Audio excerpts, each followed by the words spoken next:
Hello, hello, hello, hello বন্ধুরা। তো আজকে চলে এসেছি নতুন একটা ভিডিও নিয়ে, ভ্রমণ কাহিনী নিয়ে। আমরা যাচ্ছি দীঘা।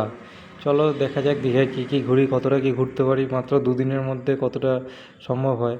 তো আমরা বেরিয়ে পড়লাম কল্যাণী থেকে চলে আসলাম শিয়ালদা। শিয়ালদা থেকে চলে গেলাম ধর্মতলায় বাস ধরলাম।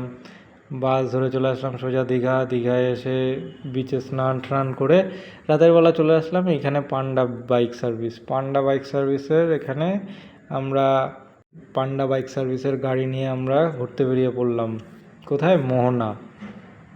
পান্ডা বাইকের থেকে ভাড়া নিয়েছে স্কুটি হচ্ছে 400 টাকা, আমাদের থেকে 500 টাকা বলেছিল, কিন্তু পরে 400 টাকায় আমরা রাজি করিয়ে নিয়েছি। তো তেল নিজের খরচা, আর বাইক মনে হয় 500 টাকা এরকম কিছু।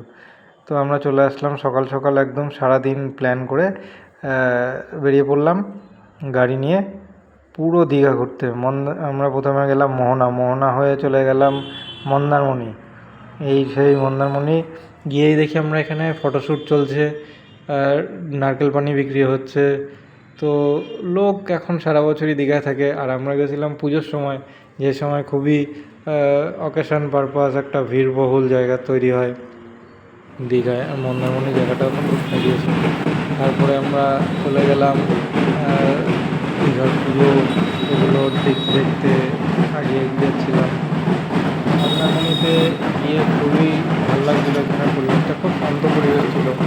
আর দুর্গা পুজো শুধুমাত্র এখানেই হয় তা না, পুরো সারা দেশ জুড়ে হয়, সারা বিদেশেও হয়। আর দীঘা তো পশ্চিমবঙ্গের মধ্যে, তো কেনই বা হবে না। খুব ঢাকের তালে আওয়াজগুলো খুব ভালো লাগছিলো। তারপরে আমরা চলে গেলাম শঙ্করপুর, তাজপুর, লাল কাঁকড়ার বিচ, একে একে সব গিয়েছি, কিন্তু বাকিগুলোর ভিডিওটা করা হয়নি। তারপর চলে গেলাম শেষে উদয়পুর হয়ে ফিরছি সন্ধ্যার সময় রাতের ভিউ যেটুকু পাওয়া যায়। একটা স্কাল্পচার ছিল, যেটা দেখতে পারো একটা জন্তুর। তো আমরা এখানে ঢুকতে পারিনি, সন্ধ্যা হয়ে গেছিলো।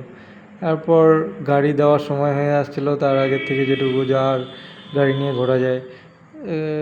জগন্নাথ ধাম রাতের একটা সুন্দর ভিউ পাওয়া যাচ্ছিলো, রাতের লাইটিংয়ের একটা ভিউ দেখে আমরা ওল্ড দীঘা চলে আসলাম।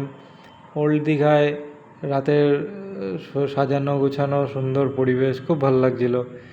শেষ করে আমরা গাড়ি দিয়ে দিলাম ওইখানে। গাড়ি দিয়ে পরদিন সকালে আমরা বেরিয়ে পড়লাম দীঘা রেলওয়ে স্টেশনে চলে আসলাম। ভোরের ট্রেন ধরলাম 5:30টার।